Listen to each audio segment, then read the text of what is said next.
Welcome, my friends. This is the Saturday International class. We teach and practice at an advanced level during this class. There's nothing stopping you from watching this video or following along with the class handouts, but don't be surprised when you have a plethora of questions. Just jot them down and write me those questions, preferably one question per email, or just sign up for the next series of weekly webinars beginning the first week of January. Either way, I'm happy to help you any way I can.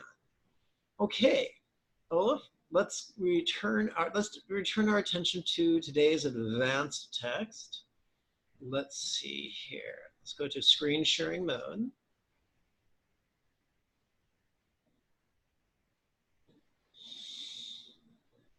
Everyone say hi to Mystic Yoda.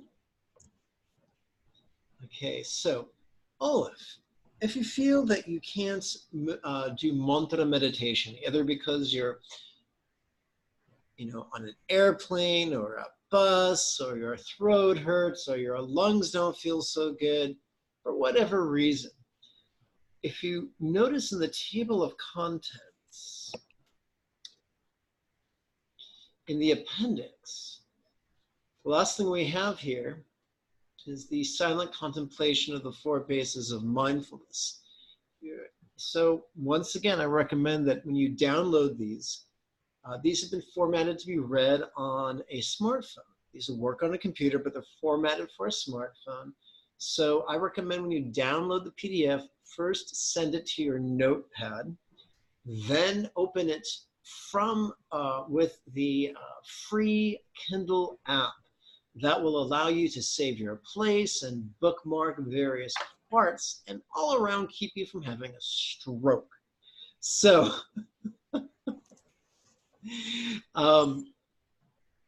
the quickest way to get to this, if you haven't already bookmarked it, is just to go to the very end and then jump back 6 places. I mean, not 6 places, 26 places. 1, 2, 3, 4, 5, 6, 7, 8, 9, 10, 11, 12, 13, 14, 15, 16, 17, 18, 19, 20, 21, 22, 23, oopsie, 23. So here it is. And I hope you'll enjoy it. Personally, I practice 4 times a day because I'm crazy that way. And so my mornings and the evenings, my final evening practice and my first morning practice, I do mantra meditation and silent meditation. But for my late morning practice and my early afternoon practice, I do both silent meditations. If people ask me which is better, and the answer is yes, they both are. If you want to heal humans, give energy treatments to humans or pets, I definitely recommend the mantra meditation. But I also recommend, once you're advanced enough, to also learn the 100% silent meditation, because that way you're flexible and you can practice regardless of your circumstance or your physiology in the moment. Having said that, let's go back to page 13. This is the Heart Treasure syllabus. I recommend that everyone who considers themselves my students read the various commentaries to the various lessons, as well as the commentary to the Heart Treasure, which is a work in progress. I found this to be very helpful. The Dalai Lama speaks very highly of the root text. I don't think he's read my commentary. Perhaps you will enjoy it as well. Olaf, my friend, do you have any Dharma questions for me at this moment? It should be. It's pretty hard to remember every practice, every text I read. Does that really matter so much? That's an excellent point. Your primary goal is not to memorize everything, but when memorization happens accidentally, welcome it. Now, clearly, the chanting, that takes a while to memorize, and it's not super important. It's the silent meditations. It's okay to practice the silent meditations while reading the text. But once you get comfortable performing the silent meditations from memory, you'll notice a huge difference. Now, clearly, I'm too lazy to judge you. I'm not going to get on a plane, fly over to Sweden, kick in your door, and scold you for not memorizing everything I've ever typed. But give yourself permission to experiment with memorizing the silent meditations. You'll find it can be very beneficial. Could that make sense? Yes. Splendid. Any other Dharma questions at this moment?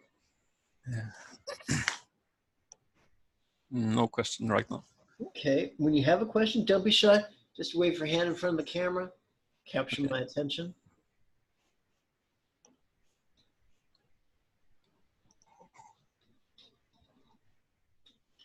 All right. Let's move forward. Today we're going to start the preliminary recitation with vase breathing. There's lots of mysticism and superstition surrounding it. Patriarchy and fundamentalism loves to make things sound more difficult than they really are and more scary than they ought to be, because that is how they control people and their pocketbooks.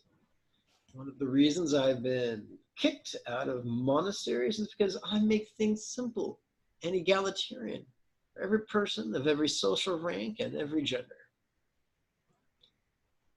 Okay, this should be very self-explanatory. We're going to begin with grin to gut, relaxing. Our job is not to concentrate, simply silently and mentally recite these words in harmony with our breathing.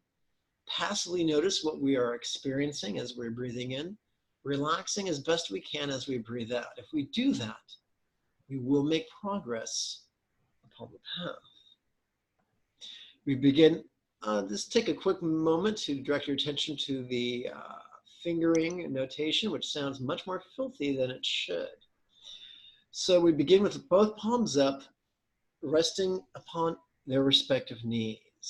We're going to begin by counting with using our right thumb to count the creases in the tip of our right ring finger. First breath, and then second breath, and then third breath, and then fourth breath. Below that, we'll go to both ring fingers. Same idea. And then left index finger, just like it's written. And then right middle finger. And that is going to be the pattern that we're going to work with the majority of the time. Little, ring, index, middle. The only variable is going to be, do we start with the right? Do we start with the middle? Do we start with the left? If you follow along with the notation, everything will work out, and you'll find that this notation is optimizes the subtle energy of your physiology to be as conducive as possible to the contemplative process.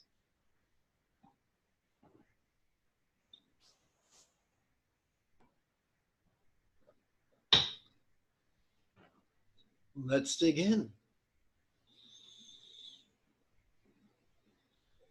And by the way, gut here just means abdomen.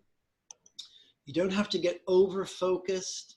If you need a point of reference, think about the tissue behind your navel, but in front of your spine.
I am probably breathing faster than you because I'm doing all this talking. Don't worry about that. It's not an indictment whether you're able to keep up with me or not. But do try to stay on board with me. I'm switching pages now, and we're starting with the four fingers again, this time beginning with both little fingers.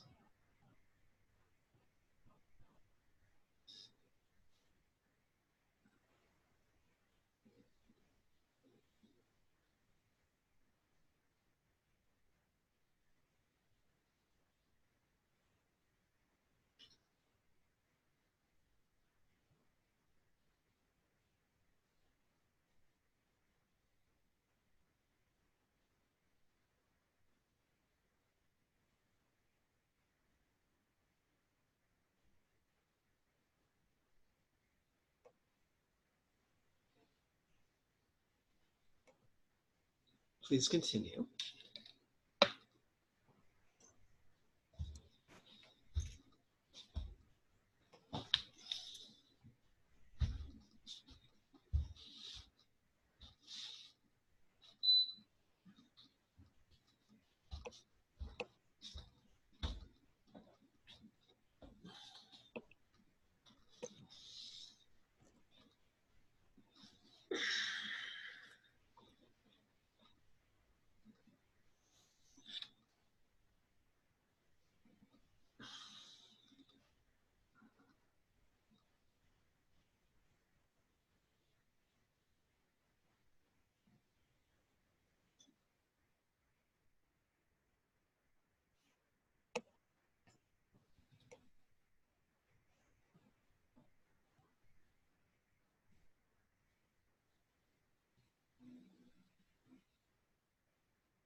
Quick reminder, if this is your first time, be patient with yourself.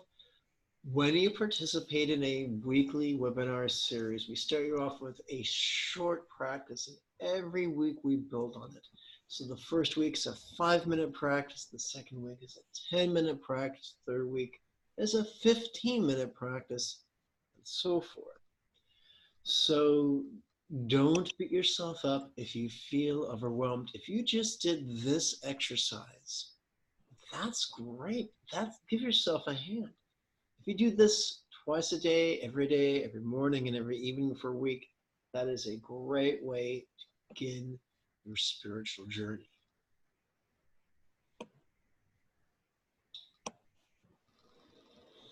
Let's continue with the verbal recitation. Neither getting nor keeping the desired and enduring the dislike of universe. Be causes, conditions, components, or conceptions, independence is but an illusion. Ever-changing one and all, there is nothing permanent to grasp. It is extremely important to make the most of these freedoms and opportunities. We're going to play now with a classic and chronically misunderstood practice, that of refuge and bodhicitta. So what we see here is two couplets. The first couplet, or set of two lines, is refuge. The second couplet or set of two lines is bodhicitta. Now, the fundamentalists would have you say that this is a mystical practice that makes you a Buddhist and helps to petition celestial entities to bless you. However, from the matriarchal or liberal perspective, we take a very practical approach. What we're taking shelter in, or what we are relying upon, is the example of the Buddha, whether he was real or whether he was merely archetypical. It's still a compelling example that a man with flaws can meditate in such a way as to become something much more. Dharma, just a Sanskrit word, which in this context means teachings. We rely upon the teachings, not by saying the phrase, I rely upon the teachings, but by applying teachers' meditation instruction. Thirdly, the word Sangha means assembly, and it refers to Buddha's students. How? How do we rely upon Buddha's students? Number one, when we find students who are more advanced than us upon Buddha's path of meditation, we rely both upon their example and upon their guidance, their instructions. When we find people on the path or just our peers or are behind us, we don't have to pretend we're a teacher when we're not, but we can use our worldly or our conventional skill set as best we can to enthusiastically be of service to others. If you're a plumber, help people with their sink. If you're an accountant, help people with their taxes. Do not weary in doing good. So that's the first couplet, the first set of two lines. The second set of two lines is all about this mysterious Sanskrit word, bodhicitta. Bodhi means enlightenment. Chitta means, mind. Put it together and it could be translated as mindset of enlightenment. And yes, this is explored in the lesson, the commentary, which I'll be posting on social media. And by social media, I mean Twitter and Facebook.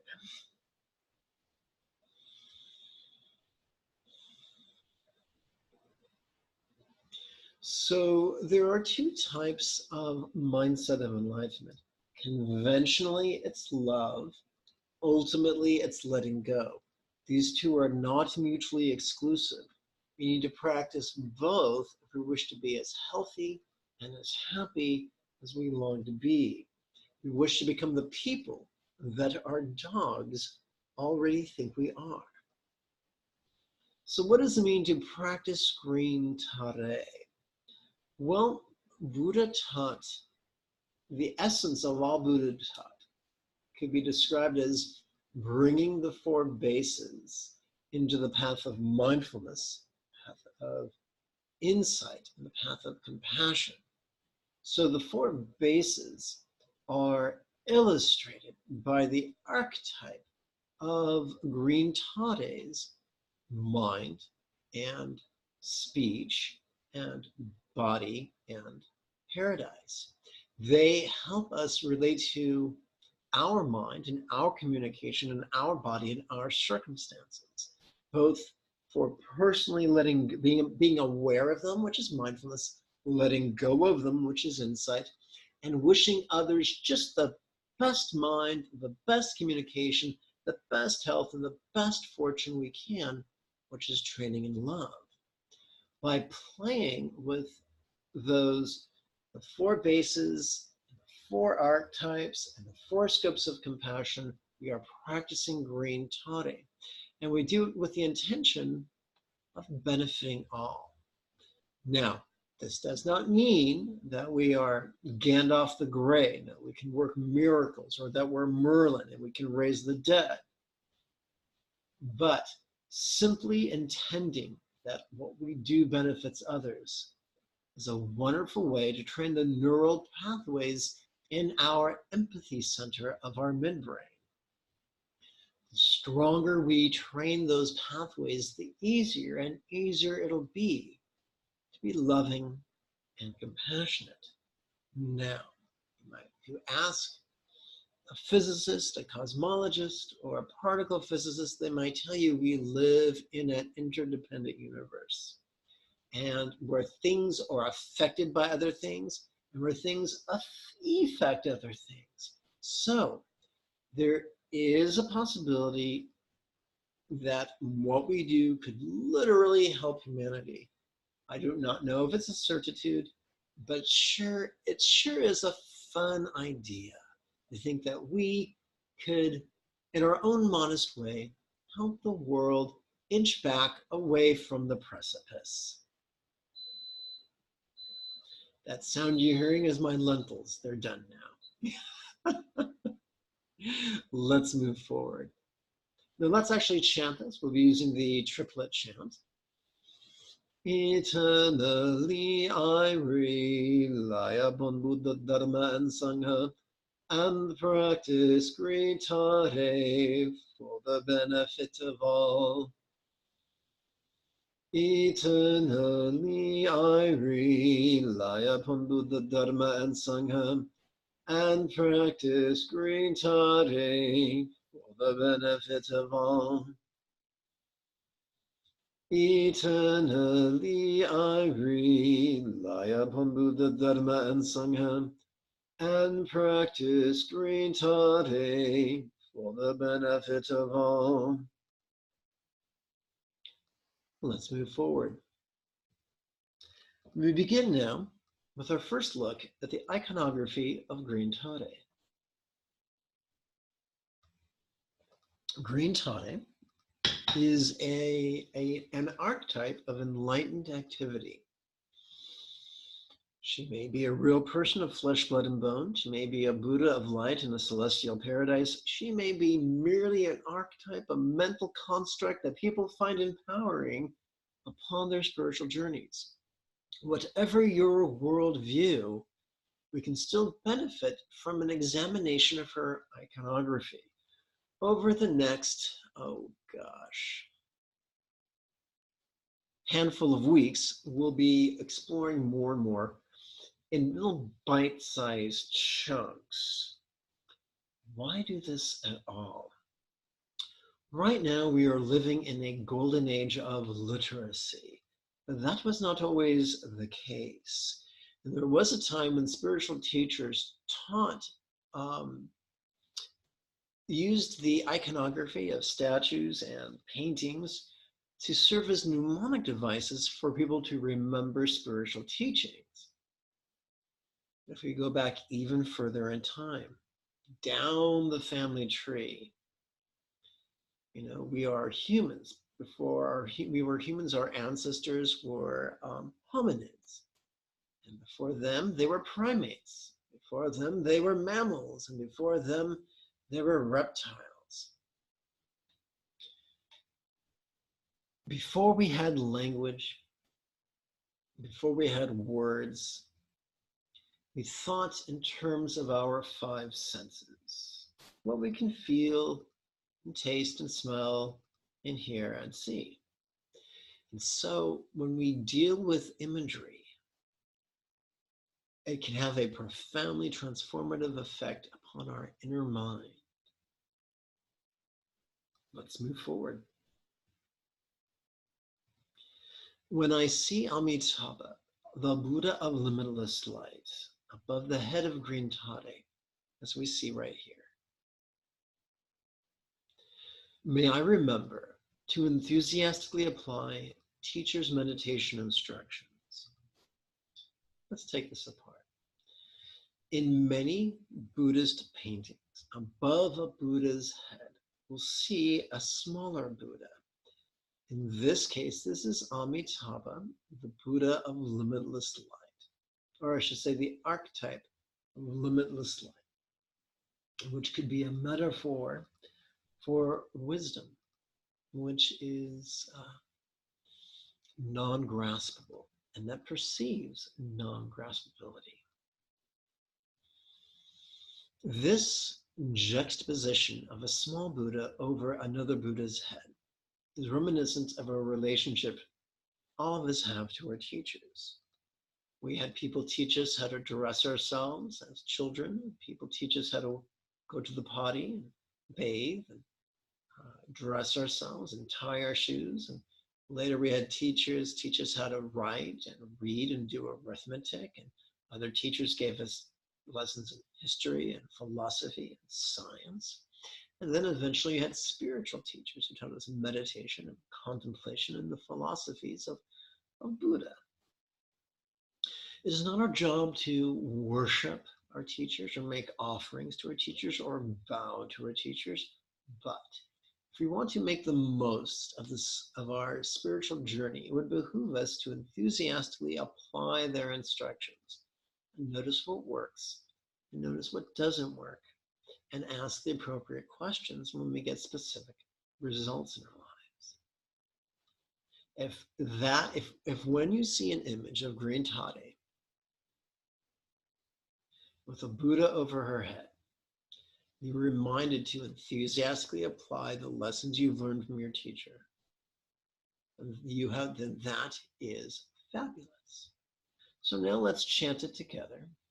This is the bookend chant. You'll notice that the first syllable and the second to the last syllable have an accent. That's what we call it, bookend. When I see Amitabha, the Buddha of limitless light above the head of green Tade, may I remember to enthusiastically apply teacher's meditation instructions. That's it. Now, that's all the instruction I'm going to give on iconography this week. Stay tuned next week for more instruction. When I sing in Tade's one head, let's try that again. When I see green Tade's one head, may I remember that all are of one taste, not graspable as a vast empty void, like the infinite azure sky on a beautiful cloudless morn. When I see green Tade's towards me, I remember the two mindsets of enlightenment, the conventional bodhicitta of love and the ultimate bodhicitta of letting go.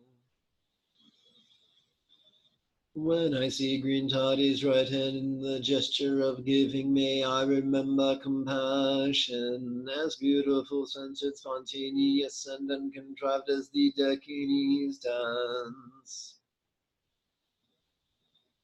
When I see the lotus stem pressed between green Tade's left thumb and ring finger, may I remember to rely upon Buddha's example, instructions, and students.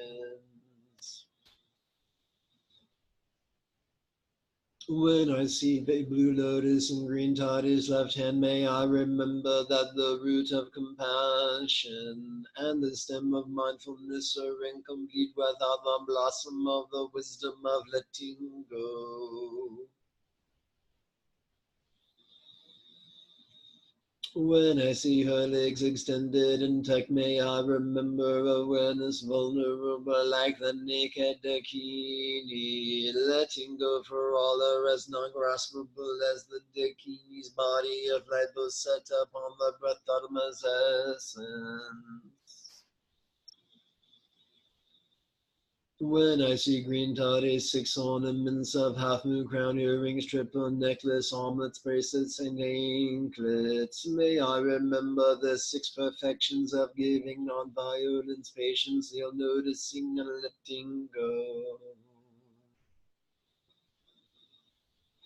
When I see green Tade's 5 garments of crown, tie, scarf, shawl, skirt, and belt, may I remember how noticing and letting go transform hell like hate into mirror like wisdom. Ghosts like greed into discriminating wisdom, animal-like confusion into the wisdom of the absolute expands. Titan-like jealousy and competitiveness into all-accomplishing wisdom, and God-like pride into equalizing wisdom.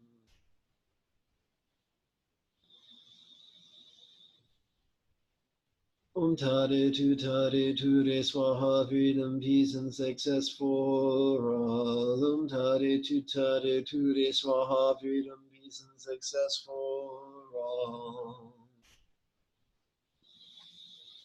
Just like we discussed in our exploration of bodhicitta, we're now going to explore the 4 bases of mindfulness: our circumstance, our body, our communication, our mind. We're going to blend that with the love that wishes the best for all beings everywhere, and the wisdom of letting go through the cunning use of simile.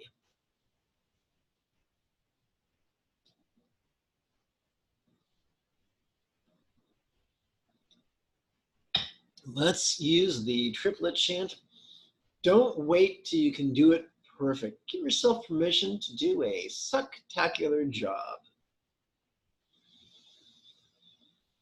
You'll notice that during the in-breath, we actually ask a rhetorical question which helps prime the pumps of the wisdom of letting go.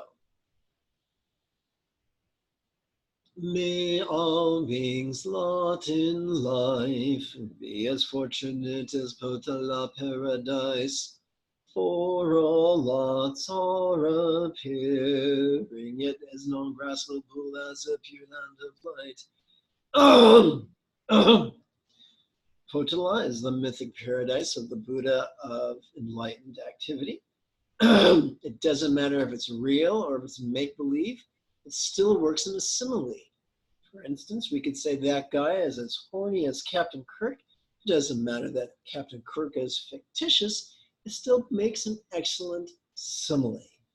How do we experience the non-graspability of our, by the way, a lot in life is a lovely archaic way of saying circumstance. And lot becomes a wonderful synonym for circumstance because sometimes you want to use something with a minimum of syllables. How can we experience the non-graspability of our circumstance? It's simple. During our in-breath, it's easy to notice our circumstance. During our out-breath, as we relax, it's easier to let go. So we're not saying your circumstance don't exist. We're saying our happiness is directly proportional to our ability to notice what's going on in our in-breath and our ability to let go of what's going on in our out-breath. Some people fear that if they do that, they will just be a pacifist and sit there and do nothing while life passes them by. But experience has taught me that if you do that, we'll experience something that's called doing without doing, or centered spontaneity, where we spontaneously choose things or say things or do things that come from being in the zone, being in the flow state. And this was taught both by Lao Tzu of China and Buddha of India. Let's continue. May all beings forms be as healthy as green tar. Let's try this again. May all beings forms be as healthy as green toddy. For all forms are sensual, yet as not graspable as a Buddha of light. May all beings' speech be as skillful as a 10-syllable mantra. For all speech is resounding, yet is not graspable as a mantra of light. May all beings' minds be as enlightened. Excuse me.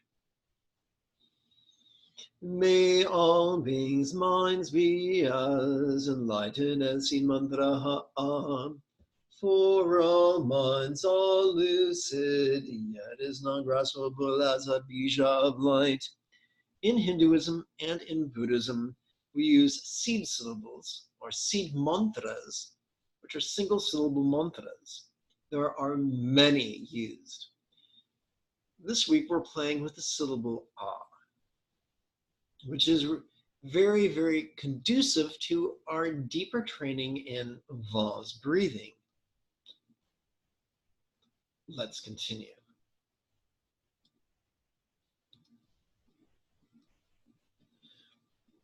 This is when we begin chanting the mantra. And by the way, we give a syllable by syllable course in how to pronounce and sing the mantra in the very first class of the 16-week series. It's totally by donation, so I'm not going to ask you to break your bank, and you're welcome to sign up for the next one, which begins the first week of January, which is right around the corner.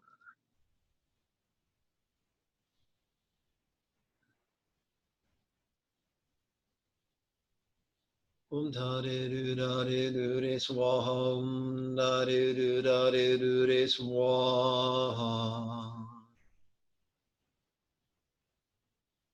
Om Dhare Du Dhare Du Re Swaha, Om Dhare Du Dhare Du Re Swaha.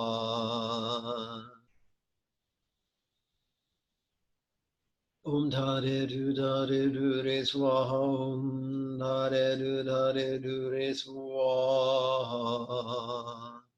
Remember, main goal is not to chant it perfectly like you're an opera singer. The main goal is to relax into the chant. That's how we learn to viscerally let go of whatever our minds are telling us or are experiencing. Om Dhare Du Dhare Du Re Swaha, Om Dhare Du Dhare Du Re Swaha.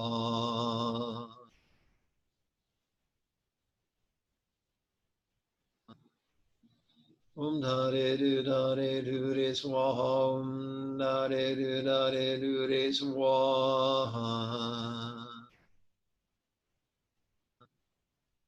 Om Dhare Du Dhare Du Re Swaha, Om Dhare Du Dhare Du Re Swaha. Om Dhare Du Dhare Du Re Swaha, Om Dhare Du Dhare Du Re Swaha.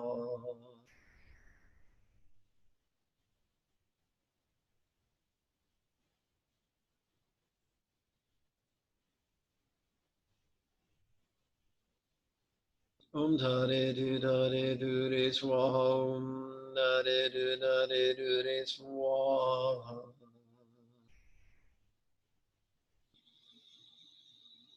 Om Dhare Du Dhare Du Re Swaha, Om Dhare Du Dhare Du Re Swaha.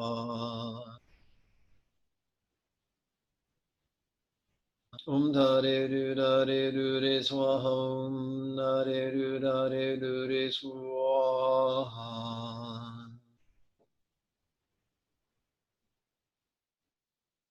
Om Dhare Du Dhare Du Re Swaha, Om Dhare Du Dhare Du Re Swaha. Om Dhare Du Dhare Du Re Swaha, Om Dhare Du Dhare Du Re Swaha.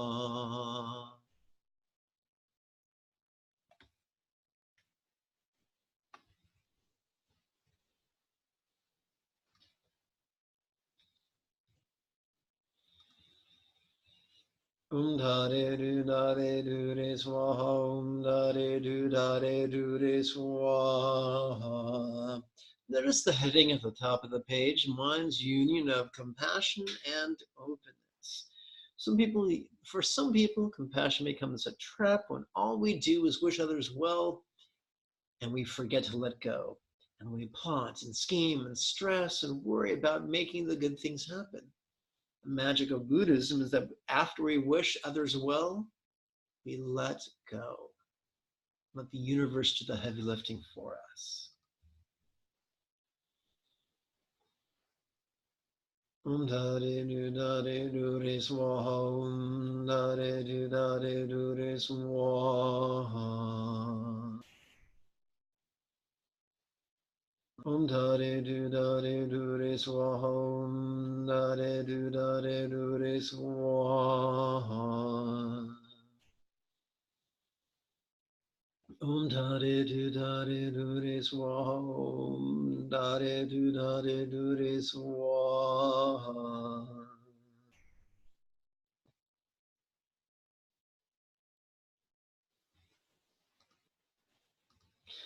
We're going to shift gears from the mind to communication.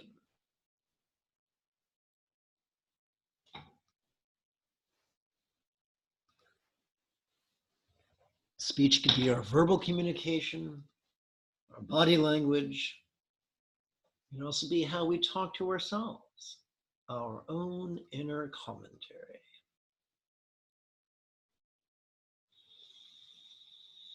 Om da de do da de do re swaha. Om da de do da de do re swaha. And of course, I'll draw your attention to the finger notation at the bottom of the screen. And remember, we go through that in great detail in the first 4 webinars. Om da de do da de do re swaha. Om da de do da de do re swaha.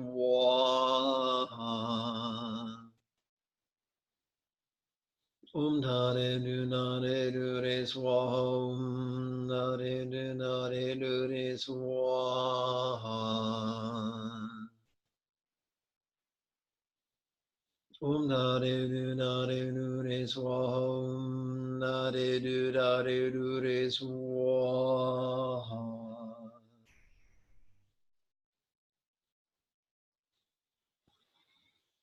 Om da de do da de do re swaha. Om da de do da de do re swaha. Om da de do da de do re swaha. Om da de do da de do re swaha.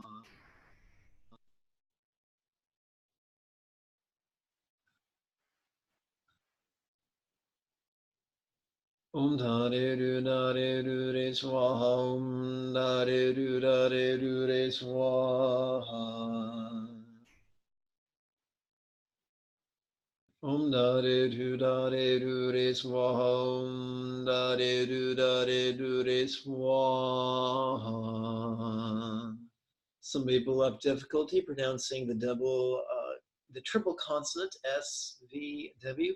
Think about grandma putting on her lipstick and going mwah. Similar sound, but less mess.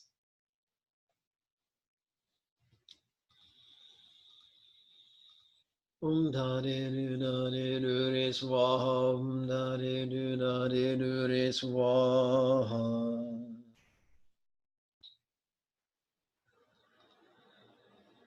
Om da de do da de do re swaha. Om da de do da de do re swaha. Om da de do da de do re swaha. Om da de do da de do re swaha.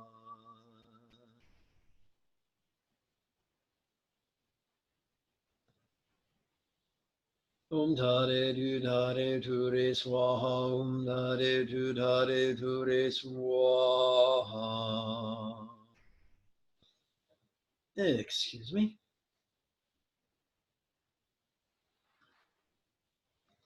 So neighbors are all beings that we can perceive with one of our 5 senses. Earthlings are all beings on this earth, whether they walk or crawl or swim or fly. So let's treat them with respect and try not exploiting them, no less eating them. All beings simply means all beings of all worlds, real or imagined. In the words of the Beastie Boys, we're going intergalactic.